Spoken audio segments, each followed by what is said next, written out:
Sa mga kababayan natin na apektado ng pagputok ng kanlaon, nandito po ang inyong pamahalaan na handang tumulong sa inyo. Kung gaano man katindi ang bangis ng bulkang ito, ganun din ang kalinga na aming ipapaabot. Nakatutok ang pamahalaan sa pag-agapay sa epekto ng pagsabog ng bulkang Kanlaon. Masusing nakikipag-ugnayan ang mga ahensya at LGU upang tiyakin ang kaligtasan ng lahat.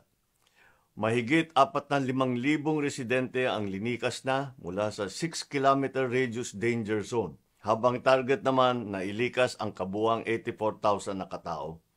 Tinitiyak ng DSWD na sapat ang mga family food pack, non-food item, malinis na tubig, hygiene kits para sa mga evacuation center.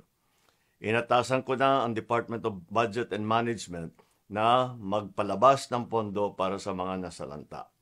Patuloy din nakaalerto ang DOH laban sa mga sakit dulot ng volcanic ash, habang ang NDRMC at Task Force Kanlaon ay naghahanda sa anumang maaring mangyari. Ang matagal ng forward-deployed na relief items ng DSWD tulad ng mga family food pack at non-food items ay ibubuhos natin sa mga evacuation center. Kasama dito ang malinis na tubig, sleeping at hygiene kit. Inilagay ko na rin sa high alert ang lahat ng unit ng AFP, PNP at Bureau of Fire Protection sa buong isla ng Negros. Susuong sila sa anumang paghamon ng darating. Nakahanda rin po ang DOH na magbigay ng serbisyo. Mula Maynila, kasado na ang pag-airlift ng dagdag na gamot kung kinakailangan. Sa ganitong kalamidad, posibleng madapuan ng sakit ng dulot ng abo ng bulkan. Walang patid po ang surveillance, monitoring at paalala ng DOH at saka DNR sa mga karamdamang maaring dumating. Bago pa man sumabog ang bulkan, ay pinaghandaan na ng ating NDRMC at Office of Civil Defense ang pagtugon sa maaring worst-case scenario.